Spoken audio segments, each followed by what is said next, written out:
ассалому алайкум бинандагони азиз, ба таваҷҷӯҳи шумо барномаи иттилоотии ахборро мустақиман аз телевизиони Тоҷикистон манзуратон мегардонем. Дар студия бо шумо Умед Мирализода.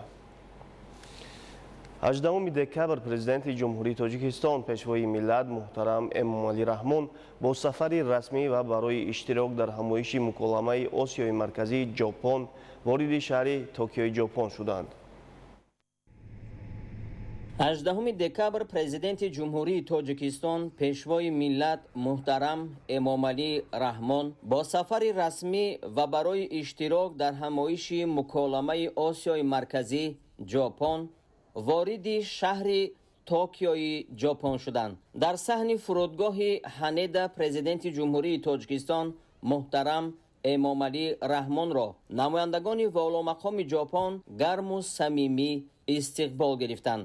ба ифтихори меҳмони олиқадр майдони фурудгоҳ бо парчамҳои давлатӣ оро ёфта буд.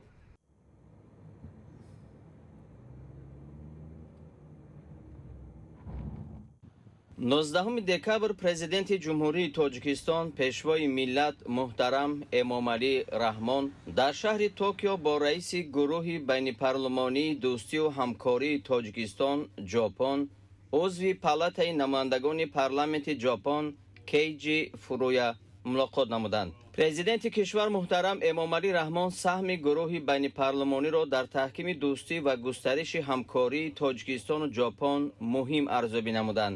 ба татбиқи лоиҳаҳои мухталиф аз ҷумла дар соҳаҳои энергетика, тандурустӣ, илм ва маориф, нақлиёт, кишоварзӣ ва тақвияти зарфиятҳои инсонӣ таваҷҷӯҳи зиёд зоҳир гардид.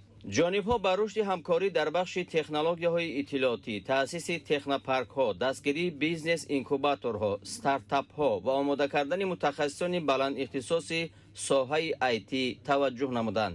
соҳаи гуманитарӣ бахши муҳими ҳамкории дуҷониба арзёбӣ шуд.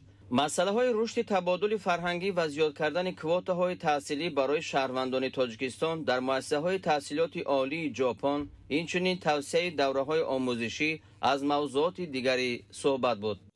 19 декабр президенти ҷумҳурии Тоҷикистон пешвои миллат муҳтарам Эмомалӣ Раҳмон дар шаҳри Токио бо президенти агентии ҳамкории байналмилалии Ҷопон ҷайка Акиҳико Танака мулоқот намуданд.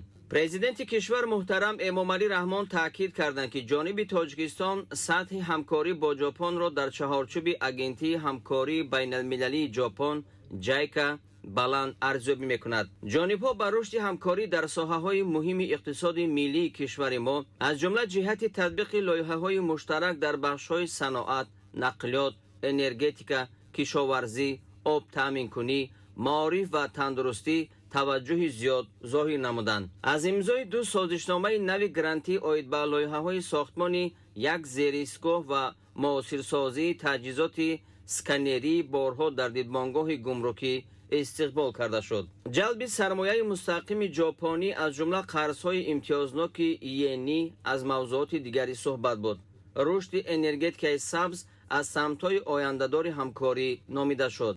барои тавсеяи бахшҳои барномаи JDS дар соҳаҳои тиб, нанотехнология, технологияҳои иттилоотӣ, техникаи авиатсионӣ, амнияти иттилоотӣ, ҳифзи муҳити зист ва таъсиси маркази инноватсия ва технологияҳои рақамии Тоҷикистону Ҷопон дар кишвари мо изҳори ҳавасмандӣ карда шуд. 19 декабр президенти ҷумҳурии Тоҷикистон пешвои миллат муҳтарам Эмомалӣ Раҳмон дар шаҳри Токио бо президенти Ассотсиатсияи Ҷопон оид ба савдо бо Русия ва давлатҳои нави соҳибистиқлол Ротобо Масами Ииҷима мулоқот намуданд. дар вохӯрӣ самтҳои ояндадори ҳамкорӣ миёни Тоҷикистон ва Ҷопон баррасӣ шуд. роҳбари давлат муҳтарам Эмомалӣ Раҳмон Ассотсиатсияи Ҷопон оид ба савдоро василаи муҳими густариши робитаҳои иқтисодӣ ва таҳкими алоқаҳои тиҷоратӣ миёни кишварҳои мо номиданд. таъкид гардид, ки Тоҷикистон дорои захираҳои нодир, мавқеи географии муносиб ва иқтидори зиёди инсонӣ мебошад. дар ин зимн гуфта шуд, ки ин имкониятҳо кишвари моро ба макони ояндадори ташаккули занҷираҳои логистикӣ ва истеҳсолӣ табдил медиҳанд. ба истифодаи имкониятҳои роҳандозии коркарди маҳсулоти кишоварзӣ, тавсеяи саноати насоҷӣ, бонкдорӣ, зеҳни сунъӣ ва дорусозӣ таваҷҷӯҳи зиёд зоҳир гардид. از اساسیاسیا دعوت کرده شد که در ساختمان نیروگاه‌های خرد برقی، آبی، آفتابی و بادی و موثرگردانی انشاءات موجوده انرژتیکی، همچنین تأسیس کارخانه‌های مشترک اشتراک نمایند. پرورش محصولات از جهت اکولوژی تازه از جمله میوه‌جات، انگور، لوبیاگیاها و رستنی‌های شفابخش سمت‌های قابل توجه دانسته شد. همچنین شرایط مساعد تأسیس کارخانه‌های صنعتی، استفاده اشیاء خام مینرالی و ذخیره‌های انرژتیکی معرفی گردید. 19 دکامبر پرزیدنت جمهوری تاجیکستان پیشوای ملت محترم امامعلی رحمان در شهر توکیو با دیرکتور اجرا کننده سازمان امنیت ساحه‌های متالورگیا و انرژتیک ژاپن ایچیرو تاکاهارا ملاقات نمودند. پرزیدنت کشور محترم امامعلی رحمان در آغاز صحبت ابراز داشتند که ما هوسمند همکاری با سازمان برای عملی سازی لایحه‌ها در بخش‌های انرژتیک و استخراج معدن‌های کوهی می‌باشیم. با استفاده امکانات‌های کشور ما در ساحه صنعت، موثرسازی تکنولوژی‌های استخراج و کارکرد معدن‌ها و تأسیس کارخانه‌های استحصالی مشترک توجه زیاد ظاهر گردید. راه‌اندازی همکاری عملی در سمت تطبیق لایحه‌ها در ساحه انرژی برقرار شونده با جلب سرمایه و تکنولوژی‌های نو ضرور شمرده شد. همچنین تاکید گردید که ما به اشتراک فعال شرکت‌های ژاپنی در تطبیق تکنولوژی‌های سبز در تاجیکستان منفعت دار هستیم. از سازمان امنیت ساحه‌های متالورگیا و انرژتیک ژاپن دعوت کرده شد که با نهادهای دولتی، دانشگاه‌ها و مؤسسه‌های تحقیقاتی تاجیکستان در سمت آموزش و کارکرد ثروت‌های زیرزمینی همکاری مشترک به راه ماند.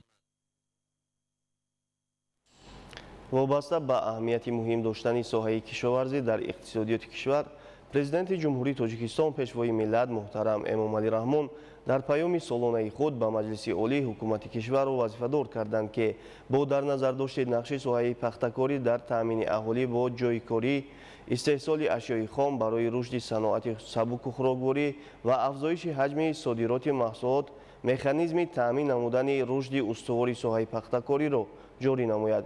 شرح موضوع در پیشنهادی گلچه رئیس‌الدوله. ضمن ارائه پیام سالانه خود به مجلس عالی جمهوری تاجیکستان که فراگیری سمت‌های اساسی سیاست داخلی و خارجی کشور میباشد، پرزیدنت جمهوری تاجیکستان پیشوای ملت محترم امامعلی رحمان در برابر دیگر سمت و ساحه‌ها به رشد ساحه کشاورزی در این زمینه تأمین امنیت غذایی توجه مخصوص ظاهر کرده ابراز داشتند که با وجود تغییریابی اقلیم از جمله حرارت بلند هوا سال 2025 در نتیجه زحمت صافدلانه کشاورزان مملکت سرعت رشد ساحه کشاورزی به 8.5% رسیده فراوانی بازار استعمالی تأمین گردید. همچنین سطح حفظ امنیت عضوقواری از 60% سال 2015 تا 85% در سال 2025 زیاد گردید. بعضی نشان‌دهنده‌های صفتی ماکرواقتصادی را گیریم. در زمره اهالی در مدت 10 سال از 70 به 77 سال رسید. یا اینکه سطح تامین امنیتی عضوقواری از 60 به 85% رسید. دیگر نشان‌دهنده صفتی این حجم مجموعی محصولات داخلی به سر یک نفر اهالی این از 6000 سومونی به 16500 سومونی رسید. این نشان دهنده هایی می باشند که اینها را نوابسته از زیاد شدن شماره اهالی از تاثیر دیگر عامل ها این نشان دهنده های صفتی هستند و ما از آن خرسند هستیم که در دوام همین سال ها ما با یک نشان دهنده های بی‌نهایت نظارت هستیم. یا که سطح کمیزواتی تا 19% پویا فراورده شد و وظیفه گذاری شد که تا مهلت نهایی استراتژی ملی رشد تا سال 2030 این باید تا 10% فراورده شود و قشر میانه حال اهالی کشورمان باید از 50% زیاد گردد. وابسته به اهمیت مهم داشتن ساحه کشاورزی در اقتصادیات کشور، پرزیدنت جمهوری تاجیکستان محترم امامعلی رحمان حکومت کشور را وظیفه دار کردند که با در نظر داشت نقش ساحه پختکاری در تامین اهالی با جای کار، استحصال اشیاء خام برای رشد صنعت سبک و خوراکواری و افزایش حجم صادرات محصولات، مکانیزم تامین نمودن رشد استواری ساحه پختکاری را جاری نمایند. инчунин барномаи давлатии рушди инноватсионии соҳаи пахтакорӣ барои солҳои 2026-2030-ро таҳия ва амалӣ созанд. мо дар вақти парвариши пахта ва технологияи муосири инноватсионие ки давлатҳои тараққикардаи пахтакор имрӯз истифода мебаранд, мо таҷрибаи амро ва такия намуда, яъне мо дар ҷумҳурии худмон истифода бари амалӣ намоем. аз 1 тонна пахтаи хомон равған, хӯроки чорво, шелуха, нахи пахта, ҳар як маҳсулот як барои буҷаи ҷумҳурии Тоҷикистон ҳамчун занҷираи арзиши иловашударо таъмин менамояд.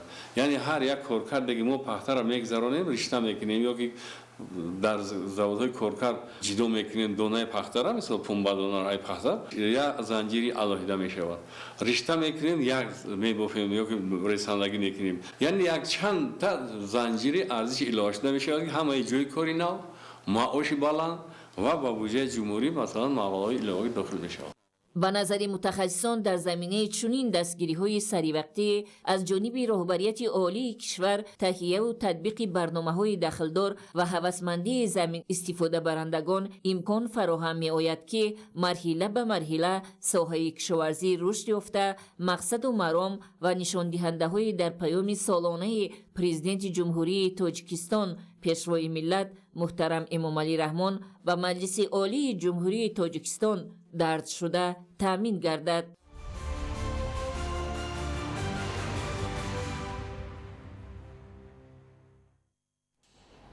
дар паёми навбатии худ ба Маҷлиси олӣ президенти ҷумҳурии Тоҷикистон пешвои миллат муҳтарам Эмомалӣ Раҳмон аз заҳмати софдилонаи кишоварзон ёдрас шуда зикр доштанд ки суръати рушди соҳаи кишоварзӣ ба 85% расида фаровонии бозори истеъмолӣ таъмин карда шуд. шарҳи мавзӯъ дар гузориши навбатӣ.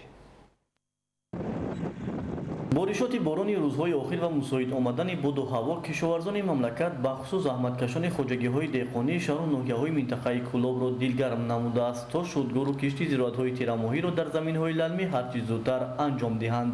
дар ин замина аҳли заҳмат бо истифода аз тракторҳои тасмачарх шудгори босифат гузаронида бо техника ва механизмҳои муосир зироатҳои ғалатдонагиро кишт намуда истодаанд.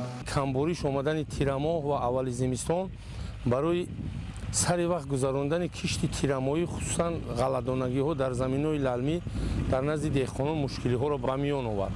вале новобаста аз он чунончи пешвои муаззами миллат дар паёми хеш ба Маҷлиси олии ҷумҳурии Тоҷикистон миннатдории самимӣ ба кишоварзон баён доштанд ва оид ба рушди минбаъдаи соҳаи кишоварзӣ дастури супоришҳо манзур намуданд. бо мақсади таъмини иҷрои дастури супоришҳо мо кишоварзон вазифадор ҳастем ки бо истифода аз боду ҳавои мусоид барои ба таври фаврӣ ёки таъҷилан ба итмом расондани кишти тирамоҳӣ ғалатдонагӣ хусусан дар заминҳои лалмӣ тадбирҳои заруриро роҳандозӣ намоем. чунин раванди корҳо баробари дигар шаҳру ноҳияҳои вилояти хатлон дар мавзеи баҳористон ки асосан заминҳои корами лалмии ин мавзеъ ба ноҳияҳои Данғара, Фархор, Ҳамаддонӣ, Восе ва Минобод марбут аст мароми тоза дорад. бо истифода аз боду ҳавои мусоид дар ҳар як қитъаи ин мавзеъ корҳо ба таври шабонарӯзӣ ба роҳ монда шудааст. мавзеи баҳористон яке аз мавзеъҳое аст ки зиёда аз 7081 гектар заминҳои лалмӣ дар ин мавзеъ ҷойгир аст ки то имрӯз зиёда аз 5000 гектари ин заминҳо шудгор гардида таи 2000 гектар киш гардидааст. мо шоҳид гаштем ки дар тамоми ин заминҳои мавзеи баҳористон ки 5 ноҳия заминҳои лалмӣ дар инҷа ҷойгиранд аллакай тамоми деҳқонон техникаҳои заруриро бароварда шудгор карда истодаанд ва имрӯз мо шоҳид ҳастем ки аллакай кишти ғалладона хусусан гандум дар ин заминҳо амалӣ шуда истодааст. зимни ироаи паёми навбатии худ пешвои миллат муҳтарам Эмомалӣ Раҳмон аз заҳмати софдилонаи кишоварзони мамлакат дар шароити номусоиди обу ҳавои соли ҷорӣ аз ҷумла хокборишҳои шадид ёдрас шуда таъкид намуданд ки бо вуҷуди тағйирёбии иқлим аз ҷумла ҳарорати баланди ҳаво соли 2025 дар натиҷаи заҳмати софдилонаи кишоварзони мамлакат суръати рушди соҳаи кишоварзӣ ба 85% расида фаровонии бозори истеъмолӣ таъмин карда шуд. ҳамчунин сатҳи ҳифзи амнияти озуқаворӣ аз 60% соли 2015 то 85% дар соли 2025 зиёд гардид. арзи сипоси президенти ҷумҳурии Тоҷикистон ба кишоварзон, заҳматкашони шаҳру ноҳияҳои минтақаи Кӯлобро боз ҳам рӯҳ баланд сохта тадбирандешиҳо дар ин самт дучанд гардида истодааст. дар натиҷаи боришоти борон намӣ дар заминҳои корами лалмӣ таъмин гардид. кишоварзон ва хоҷагидорон кӯшиш намуда истодаанд ки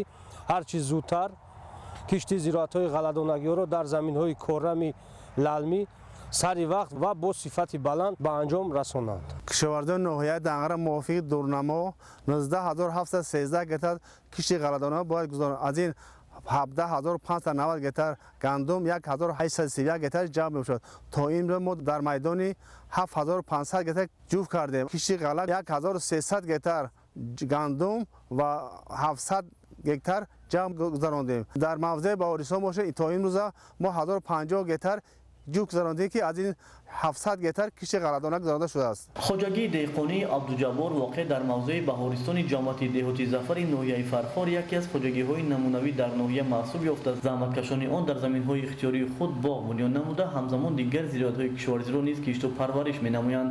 хоҷагӣ аз соли 2004 таъсис ёфта дорои 100 гектар замин мебошад ки дар 25 гектари он боғи писта бунёд карда шуда, дар боқимонда заминҳо гандум, зағир ва дигар навъҳои зироатҳои кишоварзӣ кишт карда мешаванд. айни ҳол кишти гандум дар заминҳои хоҷагӣ шурӯъ шуда, барои кишти дигар зироатҳои кишоварзӣ заминҳо омода гардида истоданд. Анваршур Сайдализода, Сайҳомиди Шариф, Ахбор.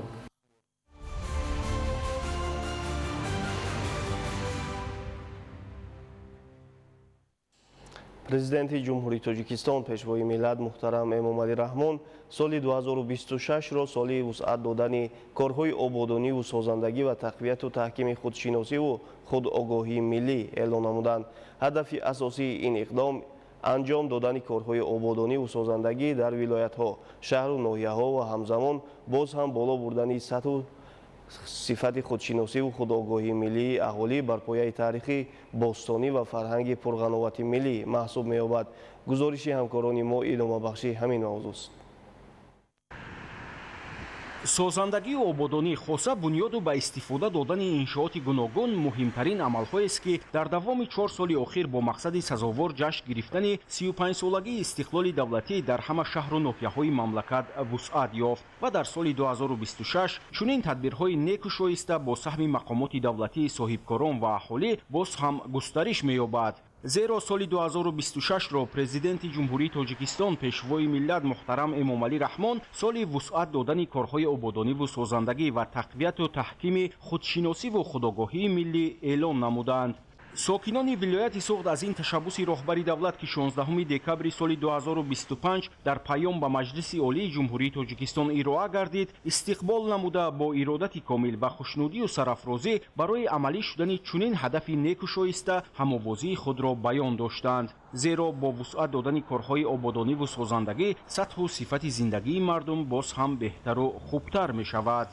мақсади эълон гардидани соли 2026 соли вусъат додани корҳои созандагӣ ва ободонӣ ва тақвияту таҳкими худшиносии худогоҳии миллӣ ин пеш аз ҳама вусъати корҳои созандагӣ ободонӣ дар вилоятҳо, шаҳру ноҳияҳо, деҳаҳо, инчунин дар заминаи ин баланд бардоштани таҳкими худшиносию худогоҳии миллии ҳар як сокини кишвар, хосатан ҷавонон мебошад. дар паёми навбатӣ пешвои муаззими миллат хуб таҳлил намуданд ки таи 4 соли охир дар кишвар аз 29 000 иншоотҳое ки ба нақша гирифта шудааст, имрӯз 26 000 он мавриди истифода ва баҳравардорӣ қарор дода шуд ва инчунин дар пеш барои сазовор ҷашн гирифтан боз корҳои ободонӣ ва созандагӣ рафта истодааст ва қайд намуданд ки мумкин аст ин шумораи иншоотҳо аз 30 000 низ гузарад. бештар аз 12 000 иншооти гуногун ки дар тӯли 4 соли охир дар вилояти Суғд ба истифода дода шуд, шумораи зиёди он бо саҳми соҳибкорон ва сокинон бунёд гардидааст. бо эълон шудани соли 2026 соли вусъат додани корҳои ободониву созандагӣ ва тақвияту таҳкими худшиносиву худогоҳии миллӣ дар вилоят боз ҳазорҳо иншооти дигар сохта ба истифода дода мешавад. ҳадаф муайян ва ҷиҳати амалӣ намудани иқдоми пешгирифташуда мақомоти маҳал дар ҳамдастӣ бо соҳибкорону аҳолии созандаи вилоят нақшаҳои навро таҳрезӣ кардааст. дар ин давра бунёди мактабу кӯдакистонҳо, корхонаҳои саноатӣ, толору майдонҳои варзишӣ, беморхонаю марказҳои саломатӣ, боғҳои фарҳангию фароғатӣ, марказҳои муосири хизматрасонӣ, кашидани хатти оби нӯшокию полезӣ, таъмиру навсозии роҳҳо ва дигар иншооти муҳим амалӣ карда мешавад. کارهای سازندگی و آبادانی امروز در ولایت سوخت نیز بسیار در سطح بلند، در سطح ضروری رفته ایستاده است و در دوام 4 سال اخیر امروز در ولایت سوخت زیاده از 12,000 انشاءات ها مورد استفاده قرار داده شده اند. من امروز شاهد آن هستم که در تمام گوشه های دوردستترین شهر و ناحیه ها باغچه های بچگانه، مؤسسات تحصیلات عمومی، انشاءات های دیگری صنعتی مورد استفاده قرار داده شده اند و این خودش از گواهی آن است که کارهای سازندگی و آبادانی در شهر و ناحیه ولایت سوخت وسعتی تازه پیدا کرده است و در نقشه هست که تا جشن 35 سالگی استقلال دولتی باز زیاده از 3000 انشاءات های گوناگون به استفاده داده شود. در دوره سالی وسعت دادن کارهای آبادانی و سازندگی و تقویت و تحکیم خودشناسی و خودآگاهی ملی و جهت اجرای دستور و سفارش‌های رهبری دولت اوید به فراهم آوردن شرایط سازگار طریق بنیاد انشاءات ضروری که در پیام ارائه گردید، در اساس نقشه تحریزی شده در ولایت سوخت برابر مرکزهای شهر و ناحیه‌ها و رشد انفراستراکچور دهات توجه بیشتر ظاهر کرده می شود. عبدالوهاب عبدالستار، الیاس باباجان، ولایت سوخت، اخبار.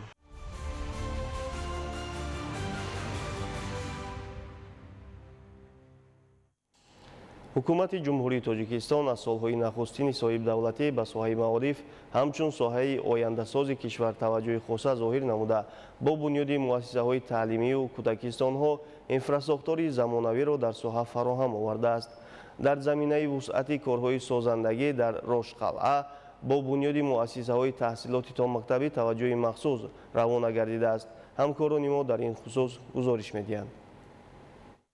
бунёди муассисаҳои томактабӣ яке аз василаҳои муҳими заминагузорӣ дар таълиму тадриси кӯдакон ҷиҳати таҳсили минбаъда дар муассисаҳои таҳсилоти миёнаи умумӣ ба ҳисоб меравад. бо дар назар дошти талаботи маркази ноҳия ба кӯдакистони замонавӣ моҳи апрели соли 2025 корҳои бунёдӣ дар кӯдакистони нав барои 200 нафар дар маркази ноҳияи рошқалъа оғоз ёфтанд. фармоишгари сохмон муассисаи давлатии дирексияи сохмони иншооти ҳукумати дастгоҳи иҷроияи президенти ҷумҳурии Тоҷикистон ба ҳисоб рафта лоиҳаи иншоотро ҷамъияти савумии кушодаи пилчсани осп омода намуда корҳои бунёдиро ҷамъияти дорои масъулияти маҳдуди Амир Амза аз ноҳияи Шоҳном ба ӯҳда доранд. ҳоли ҳозир дар ин ҷо 30 нафар сохмончон аз ноҳияҳои Ишкошим, Шоҳнон ва Рошқалъа дар пешбурди корҳои бунёдӣ самгузор мебошанд. сохмончон тавонистанд аллакай хишчиниро дар ошёнаи якум ба анҷом расонда имрӯзҳо ҷиҳати бомпӯш намудани ошёнаи дуввум ба корҳои арматурбофӣ ва бетонрезӣ дар сутунҳои оҳанӣ саргарми коранд. дар ояндаи наздик дар ин ҷо барои кӯдакон ҷойҳои хоб,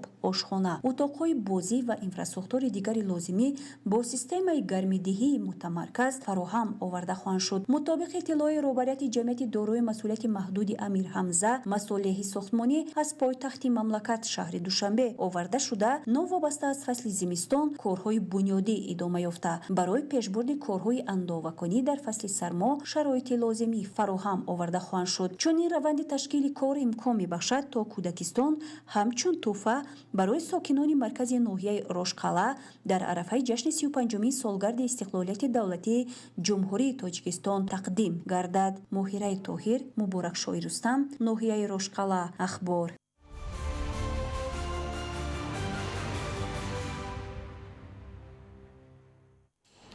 ҷиҳати пешгирӣ аз сар задани сӯхтор дар марказҳои савдо ва бинову ҳавлиҳои сокинон дар фасли зимистон имрӯзҳо дар ҷамоатҳои деҳот ва кумитаи маҳаллаҳои шаҳри Истаравшан корҳои оммафаҳмонӣ доир гардида истодааст. тафсилоти бештар дар гузориши ҳамкоронамон.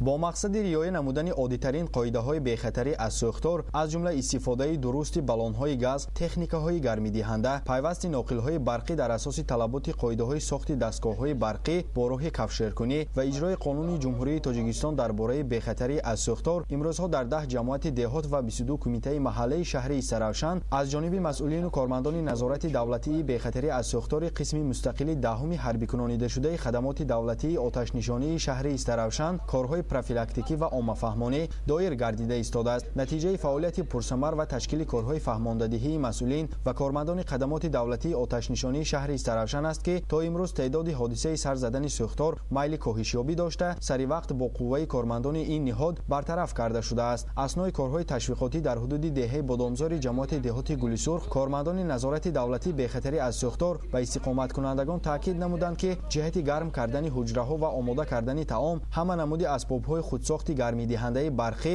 бо тагмонаки махсус истифода гардад. инчунин бом ва таҳхонаи манзилҳои истиқоматӣ аз маводҳои зуд оташгиранда аз қабили бензин, ҳезум, ангишт, коҳ ва дигар маводи алангагиранда тоза карда шавад. соли равон дар ҳудуди шаҳри Истаравшан 43 адад ҳодисаи нохуши сӯхтор ба амал омада. аз рӯи таҳлил 37 адади он дар манзилҳои истиқоматии шаҳрвандон ба амал омада аст. сабабҳои асосии сар задани сӯхтор ин риоя накардани оддитарин қоидаҳои бехатар аз сӯхтор дар манзилҳои истиқоматӣ буда. бо ин мақсад мо дар асоси фармони вазорати корҳои дохилии ҷумҳурии Тоҷикистон дар бораи гузарондани чорабиниҳои профилактикии оташнишонӣ марҳилаи муҳофиза 2 дар ҳудуди шаҳри Истаравшан гузаронда шуда истодааст. масъулини қисми мустақили 10-уми ҳарбикунонидашудаи хадамоти давлатии оташнишонии шаҳри Истаравшан ҷиҳати монеа эҷод накардан ба нақлиёти зудамал аз ҷумла сӯхторнишонӣ ба дохили бозори марказии шаҳр амалиёти махсус доир намуданд ки дар натиҷа ҷиҳати баромадани нақлиёти сӯхторнишонӣ то дарвозаи шарқии бозор монеаҳо пеш омад. вобаста ба ин ба соҳибкорон ва масъулини дахлдор бобати тозаву кушод нигоҳ доштани роҳрави бозор ва беҳтар намудани сатҳи хизматрасонӣ маслиҳатҳои муфид дода шуд. фирдавс умарзода, орзу маъруфзода, шаҳри Истаравшан, ахбор.